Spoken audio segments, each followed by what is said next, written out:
नमस्कार बच्चों, राज्य शिक्षा शोध एवं प्रशिक्षण परिषद बिहार पटना में आपका स्वागत है। बच्चों, हम लोग कक्षा 10वीं के विज्ञान के अंतर्गत प्राकृतिक संसाधनों का प्रबंधन पढ़ रहे थे। पिछले कक्षा में हम लोगों ने किस पे चर्चा की थी? हम लोगों ने चर्चा की थी कि प्रबंधन क्यों आवश्यक है, प्रबंधन कैसे होना चाहिए, इसके परिणाम क्या हमें मिल सकते हैं, वन एवं वन्यजीव क्या हैं, जैव विविधता क्या है।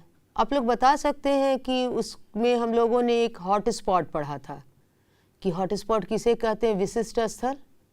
हाँ, यानी वन जो है जैव विविधता का हॉट स्पॉट है, यानी हर तरह के जीव वहाँ रहते हैं। साथ ही साथ फिर हम लोगों ने देखा था कि दावेदार, कौन कौन लोग दावेदार हो सकते हैं। तो दावेदार तक हम लोगों ने पढ़ा था। अब आगे देखते हैं हम लोग कि दावेदार तो हम लोगों ने समझ लिया कि वनों को कौन कौन से दावेदार हैं, यानी जिनकी जिंदगी या कार्य निर्भर है वो उसके दावेदार हुए। तो ऐसे दावेदार में स्थानीय लोग थे, सरकार, वन विभाग थे, पर्यावरण प्रेमी थे, या जिनका व्यवसाय वन से चलता है वैसे लोग थे। अब आते हैं कि ये तो दावेदार हैं, इस्तेमाल कर रहे हैं, पर्यावरण प्रेमी उसे बचा रहे हैं। अब कौन कौन सी मानव की गतिविधियां हैं जो वन को प्रभावित कर रही हैं, क्योंकि दावेदार बनने के साथ साथ ये भी जानना ज़रूरी है कि कौन कौन सी गतिविधियां प्रभावित करती हैं। तो चलिए देखते हैं उसको कि क्या क्या गतिविधियां हमारी हैं जो वनों को बर्बाद कर रही हैं। पहला, स्थानीय लोग ईंधन के लिए जलावन की काफ़ी मात्रा में उपयोग करते हैं। हम लोगों ने देखा था कि स्थानीय लोग दावेदार हैं, और मैंने बताया भी था कि वो अपने ईंधन, झोपड़ी और भोजन के लिए वनों पे निर्भर हैं। तो ईंधन के लिए जलावन की काफ़ी मात्रा में, अगर सूखी लकड़ियाँ जो वनों में मौजूद है उसे वो ईंधन के रूप में इस्तेमाल करते हैं तब तो नहीं प्रभावित होता, लेकिन उससे अगर ज़्यादा काटते हैं ईंधन के रूप में वनों की लकड़ियों को तो वन उससे प्रभावित होता है। दूसरा और क्या है गतिविधियां जो प्रभावित करती है? झोपड़ी बनाने के लिए, भोजन एकत्र करने के लिए एवं भंडारण के लिए लकड़ी का उपयोग करते हैं। स्थानीय लोग जो आसपास वनों के रहते हैं वो ज़्यादातर झोपड़ियों में रहते, तो झोपड़ी भी वनों के ही होने वाले पौधों से बनाते हैं, उसी से भोजन अपना एकत्र करते हैं। साथ साथ भंडारण के लिए भी वो लकड़ियों के ही से ही भंडारण के लिए भी जो भी जिस तरह का डिज़ाइन बना करके कोठी या जो कहें तो लकड़ी से ही बनाते हैं, तो उसके लिए इस्तेमाल करते हैं। तीसरा किसके कारण प्रभावित होता है? खेती के औजार एवं अन्य उपयोगी साधन मानव वन से प्राप्त करता है। खेती के लिए बहुत सारे औजार हैं, हल है, कुदाल है, ऐसे बहुत सारे खेती के औजार हैं जो वन से हमें प्राप्त होता है। साथ साथ हम और अन्य सामानों का उपयोग फर्नीचर के रूप में हम लोग सबसे ज़्यादा वन की लकड़ियों का उपयोग करते हैं। इसके बाद और जो आता है, औषधि और पशुओं का चारा भी वन से प्राप्त करते हैं।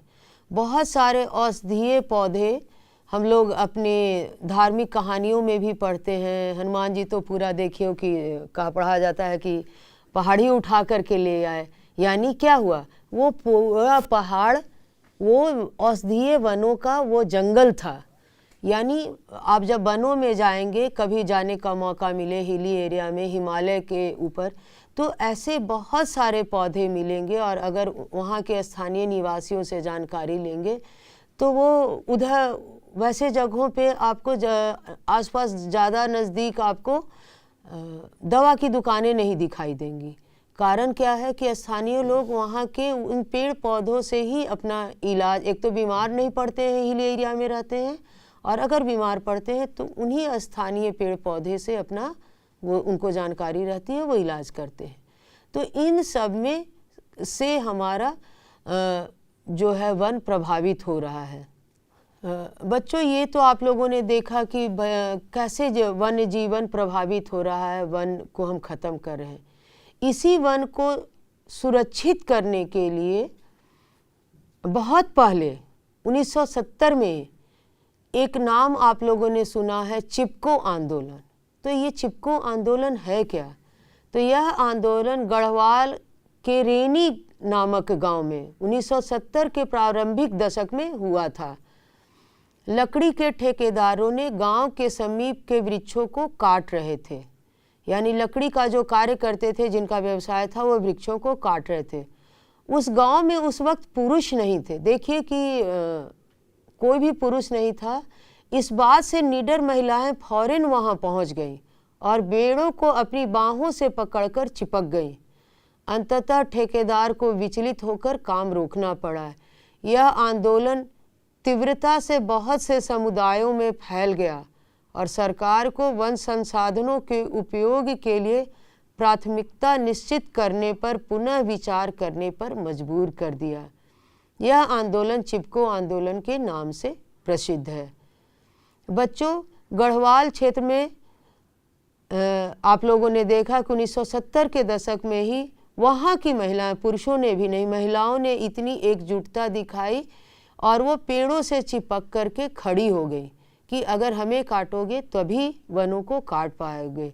और इस तरह से वो सारी महिलाएं वनों को बर्बाद होने से बचाईं, ठेकेदारों को उल्टे पांव जाने के लिए मजबूर कर दे। सिर्फ ठेकेदारों को ही नहीं मजबूर की, सरकार को भी सोचने के लिए मजबूर कर दी कि ये वन हमारे लिए कितना आवश्यक है और इसका संरक्षण कितना ज़रूरी है। सरकार को अपनी नीतियों में भी बदलाव लाने के लिए मजबूर कर दी। तो वनों के संरक्षण में आप कह सकते हैं कि चिपको आंदोलन का एक बड़ा महत्व है। आज तक इसे जाना जाता है और इसकी चर्चा की जाती है कि जब कुछ महिलाएं मिलकर के वनों की सुरक्षा कर सकती हैं तो पढ़े लिखे लोग क्यों नहीं के लिए आगे आते हैं। अब आगे देखते हैं। दूसरा ही एक और उदाहरण है वनों के संरक्षण के लिए। अमृता देवी बिश्नोई राष्ट्रीय पुरस्कार, जिन्होंने ये संरक्षण के लिए काम किया, आज उन्हीं के नाम पर ये पुरस्कार भी है। अमृता देवी बिश्नोई राष्ट्रीय पुरस्कार भारत सरकार द्वारा जैव संरक्षण के लिए दिया जाता है। यह पुरस्कार अमृता देवी बिश्नोई की याद में दिया जाता है, जिन्होंने 1931 में राजस्थान के जोधपुर के पास खेजराली गांव में एक प्रकार का वृक्ष है जिसे कि खेजरी वृक्षों को बचाने हेतु 363 लोगों के साथ 363 लोगों के साथ अपने आप को बलिदान कर दिया।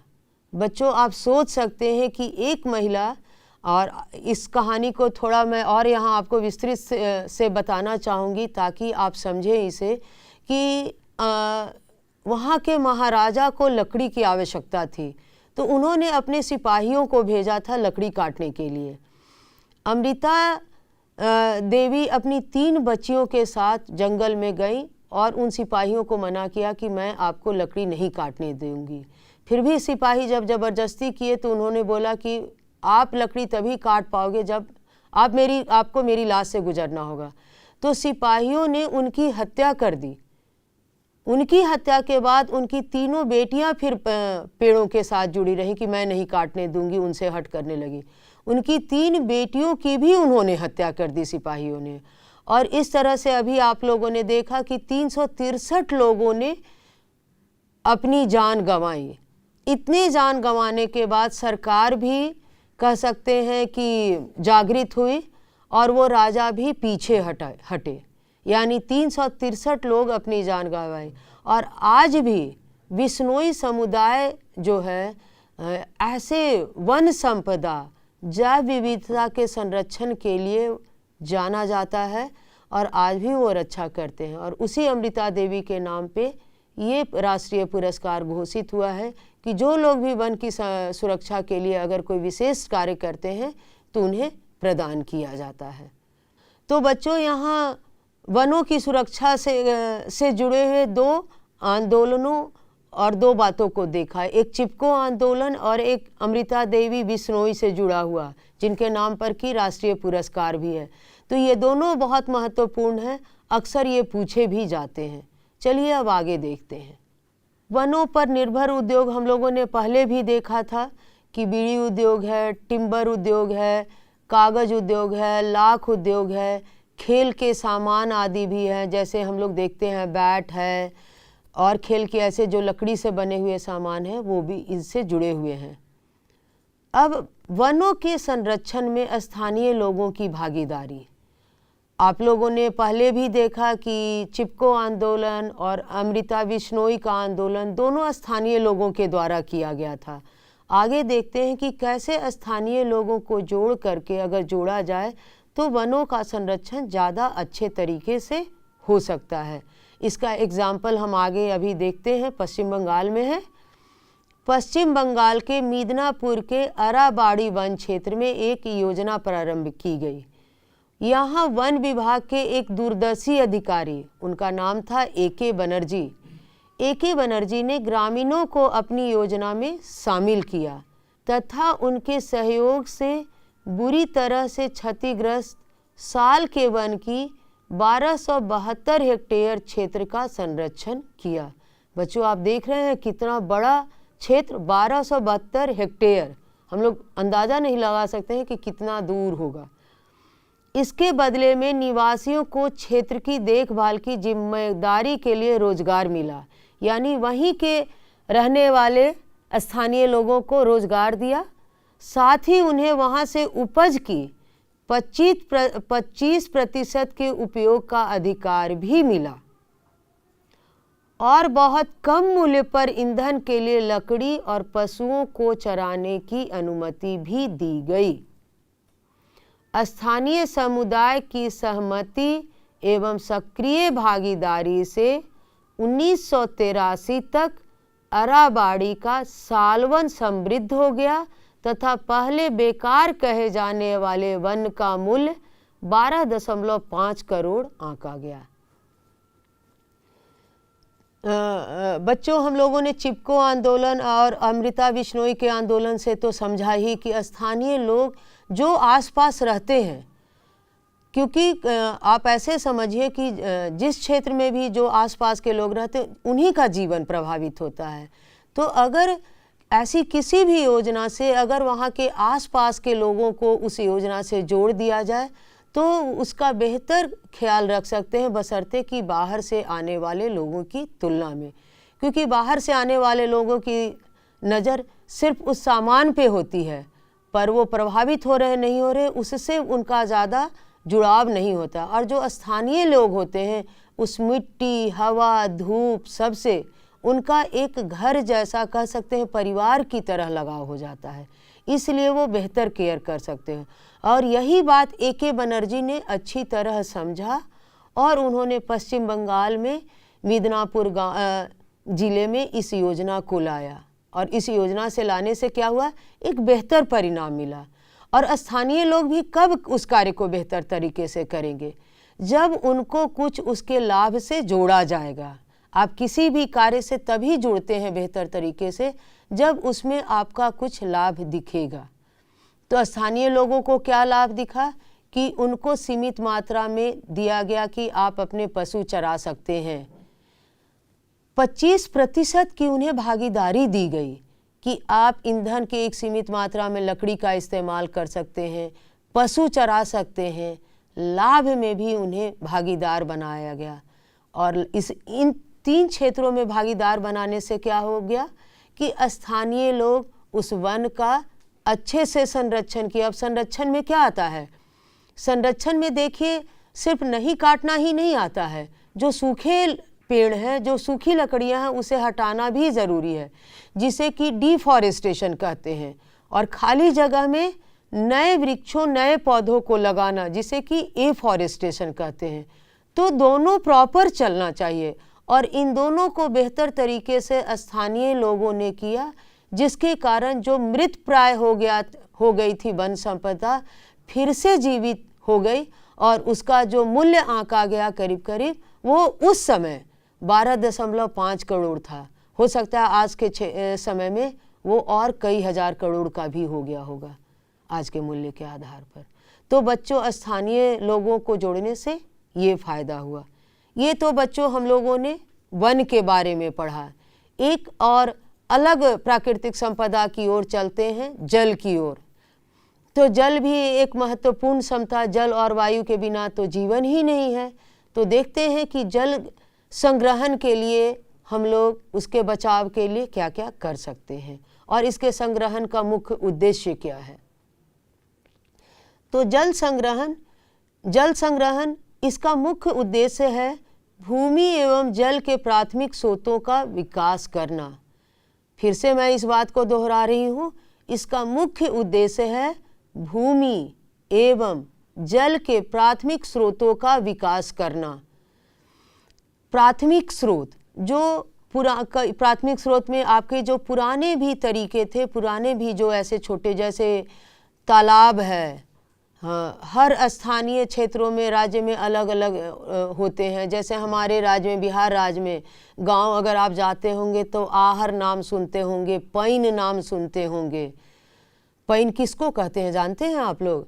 हर गांव के चारों तरफ से बड़ा अच्छा ये कह सकते हैं कि पुराने लोगों का एक खुद का बनाया हुआ संसाधन था। गांव को चारों ओर से, मैं तो गांव आते जाती हूँ तो मैं करीब से देखी हूँ, मेरी शिक्षा भी गांव में हुई, तो मैंने देखा है कि मेरे गांव के चारों तरफ वो गड्ढे, एक चौड़ा सा गड्ढा, हल्का गड्ढा कि आदमी आराम से उसमें घुस के भी पार हो सकता है। गांव के चारों तरफ से समझिए कि एक छोटे से नदी का चारों तरफ से जुड़ा होता था। इससे फ़ायदा होता था कि जब बारिश के दिनों में उसमें पानी भर जाता था तो जो लोग जीव जंतु पालते थे उस पैन से उनकी प्यास भी बुझती थी और वर्षा के बाद की जो खेती होती थी उससे सिंचाई भी होती थी। साथ साथ क्या होता है कि इस पैन से अंडरग्राउंड वाटर का, क्योंकि पैन में पानी रहने से धीरे धीरे पानी सीपेज होकर के नीचे जाता था। और सबसे बड़ी बात, गांव इस तरह से बाढ़ से सुरक्षित रहता था। मुझे याद है कि मैं बचपन में रहती थी तो कभी गांव में बाढ़ नहीं आता था, पर आज उसी गांव को मैं आए दिन सोचती हूँ कि हर बरसात में थोड़ी भी बारिश होती है, नदी में पानी आता है तो गांव बाढ़ की चपेट में आ जाता है। तो ऐसे आगे देखते हैं, ऐसे स्थानीय लोग पहले करते थे। तो जल संग्रहण में प्राथमिक स्रोतों का विकास करना है। दूसरा है और क्या है, वर्षा जल संचयन, यानी वर्षा के जल का संचयन करना। अब ये संचयन हम घरों में भी कर सकते हैं। वाटर हार्वेस्टिंग आप लोगों ने नाम सुना है, रेन वाटर हार्वेस्टिंग हम लोग रोज़ पढ़ते हैं। आजकल तो सरकारी दफ्तरों में, घरों में भी लोग कह सकते हैं सोसाइटी, जो आजकल बड़े बड़े शहरों में तो सोसाइटी बना हुआ है, अपार्टमेंट में वर्षा जल संचय के लिए बनाए गए हैं ऐसे स्रोत, ताकि छत का जो पानी है नीचे आकर के वो इकट्ठा हो। तो उसका उपयोग तो हम करें ही, साथ साथ इस तरह से बना हो कि अंडरग्राउंड वाटर को भी, जिसको कि भौम जल कहते हैं, भूमिगत पानी कहते हैं, उसको भी बढ़ाने में ये वर्षा जल मदद करे।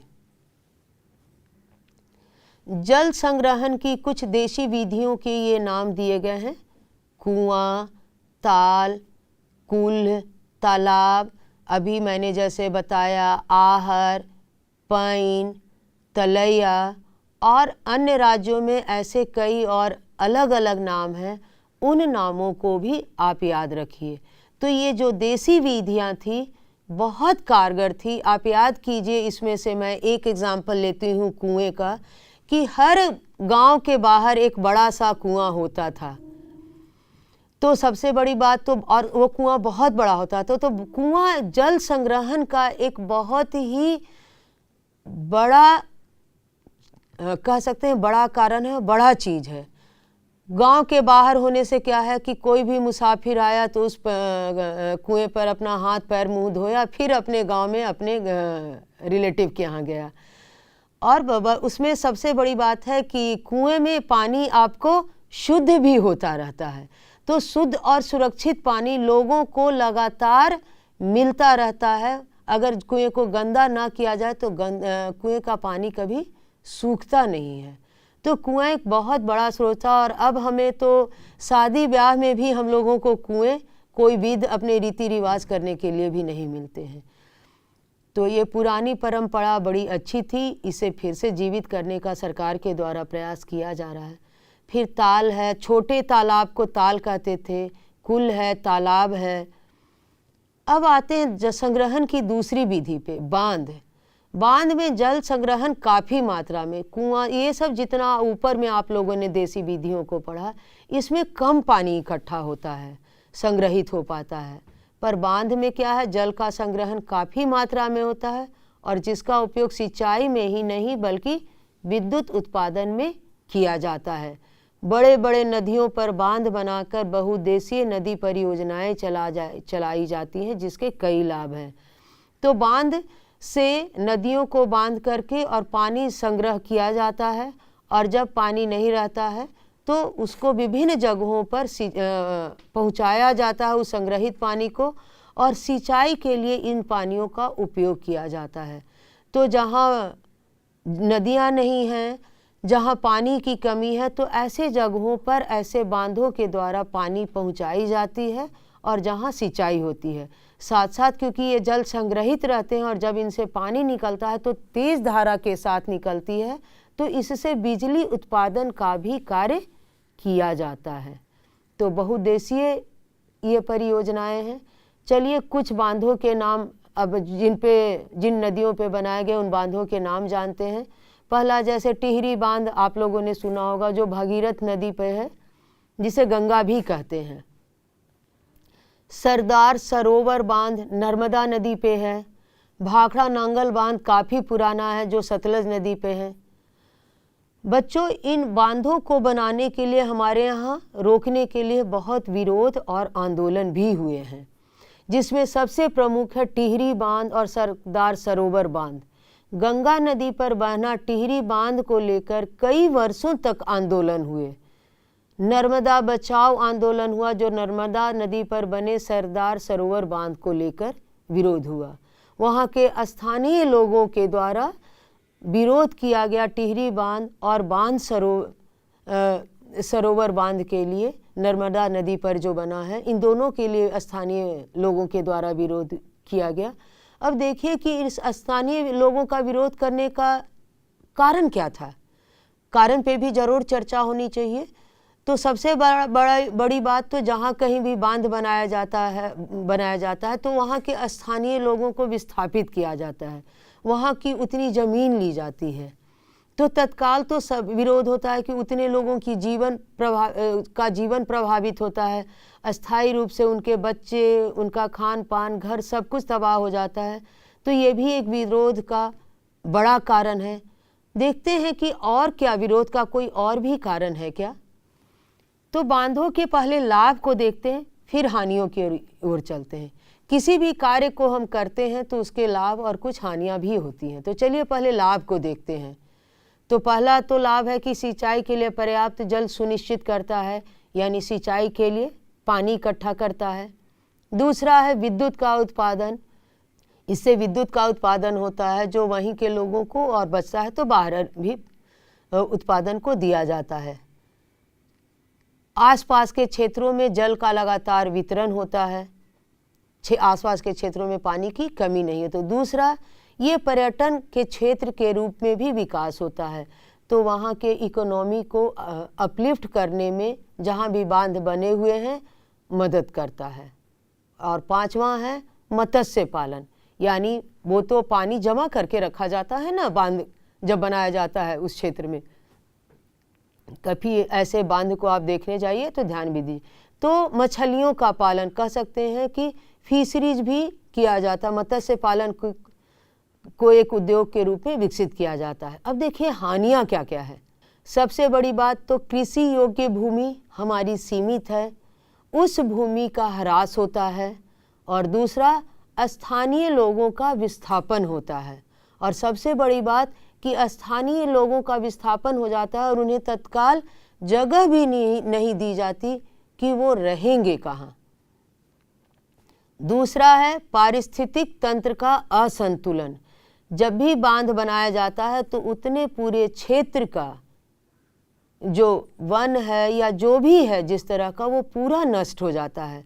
तो पारिस्थितिक असंतुलन पैदा करता है और पारिस्थितिक असंतुलन पैदा करेगा तो क्या होगा? तीसरा, जैव विविधता नष्ट होगी, यानी जैव विविधता को सबसे बड़ा खतरा होता है बांध से, जो बहुत बड़ा कह सकते हैं बुरा परिणाम है बांध का। चौथा क्या है कि बांध के से जब अचानक पानी देखते ही आप लोग सुनते ही हैं कि जब बारिश बहुत होती है पानी भर जाता है तो पानी अचानक छोड़ा जाता है। इससे क्या हुआ? बाढ़ का खतरा बढ़ जाता है आसपास के क्षेत्रों में।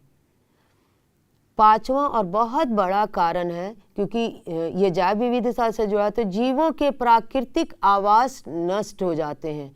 बांध बनने के कारण जीवों के प्राकृतिक आवास जो हैं वो नष्ट हो जाते हैं। तो हम लोगों ने जो फायदे देखे हैं, हानियां हमको लगता है उससे ज़्यादा बड़ी हैं। बच्चों, आपको क्या लगता है, हानियां ज़्यादा बड़ी हैं या लाभ ज़्यादा बड़ा है? ये तुलना करने की ज़रूरत है हम सभी को कि बांध से लाभ कितने हैं, हानियां कितने लोगों को लाभ मिल रहा है। अगर लाभ के परसेंटेज में भी हम निकालें तो हम, और जीवों का कैसे पारिस्थितिक असंतुलन पैदा करके, तो मैं समझती हूँ कि ऐसे बांधों को बढ़ावा न दिया जाना चाहिए, बल्कि स्थानीय और जो पुरानी विधियाँ हैं उसे बढ़ावा दिया जाए तो हम समझते हैं कि पारिस्थितिक संतुलन भी बना रहेगा और ये वन और जल दोनों संरक्षित रहेंगे। जल का तो संरक्षण हो रहा है, पर वन का बांध बनने से नाश हो रहा है, जैव विविधता का नाश हो रहा है। भौम जल किसे कहते हैं? सबसे पहले भौम जल समझ। अभी मैंने पाइन और आहर की बात की थी, या तालाब आप कहते हैं, कुआं कहते हैं। तो कुएं और तालाब से होता क्या है? कुएं की तालाब के नीचे की मिट्टी क्या रहती है? सिंपल मिट्टी रहती है। तो तालाब से होता क्या है कि धीरे धीरे पानी जमीन के अंदर जाता है। भूमिगत जल को भौम जल, अंडरग्राउंड वाटर को भौम जल कहते हैं।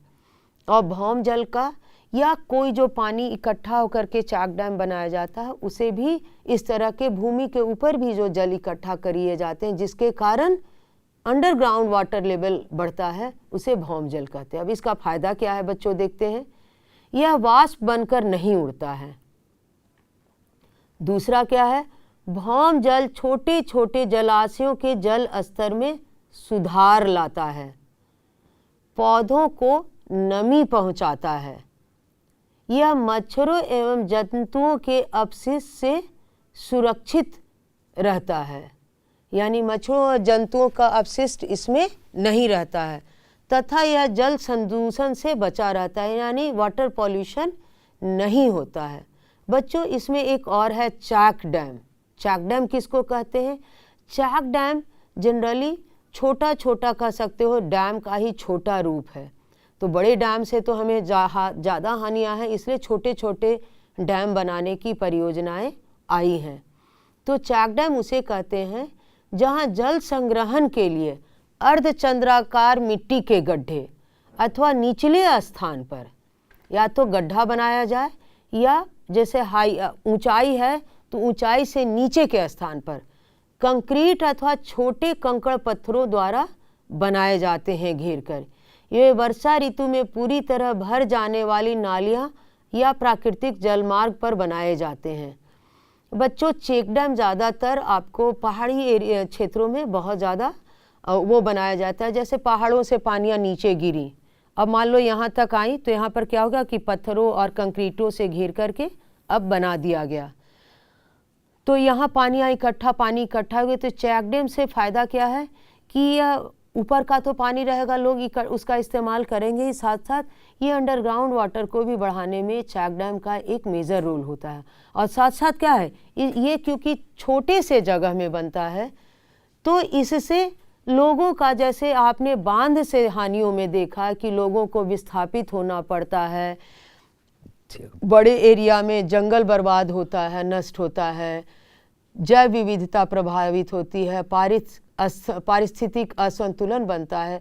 लेकिन चेक डैम से ऐसी कोई असुविधा या हानि नहीं होती है। और जैसा कि आपने पढ़ा कि पहाड़ी क्षेत्र ऊंचाई से जब पानी आती है तो चेक डैम में, या नहीं तो जैसे है कि छोटे जगहों में भी गड्ढे खोद करके इस तरह से अर्धचंद्राकार गड्ढे बनाए जाते हैं। अर्धचंद्राकार जब इस तरह के गड्ढे रहते हैं ना, तो पानियों का वाष्पीकरण थोड़ा, आपको जो फ्लैट है आप इसको प्रयोग करके भी देख सकते हैं कि एक ही गिलास पानी आप थाली में रखिए और एक ही गिलास पानी चाहे उतने ही बड़े कस्तरी में रखिए, प्लेट में रखिए, और उतना ही पानी को आप एक कटोरी में अर्धचंद्राकार में रख के देखिए। गर्मी के दिनों में किससे पहले पानी वाष्पित होता है, तो अर्धचंद्राकार क्यों रखा जाता है, आप इसको बेहतर तरीके से समझ सकते हैं। तो बच्चों, हम लोगों ने यहाँ बांध, अर्धचंद्र और जल संरक्षण की विभिन्न विधियों और कैसे कर सकते हैं इसको समझा। प्राकृतिक संसाधनों के प्रबंधन में आगे हम फिर और कुछ टॉपिक को देखेंगे अगली कक्षा में। तब तक के लिए धन्यवाद।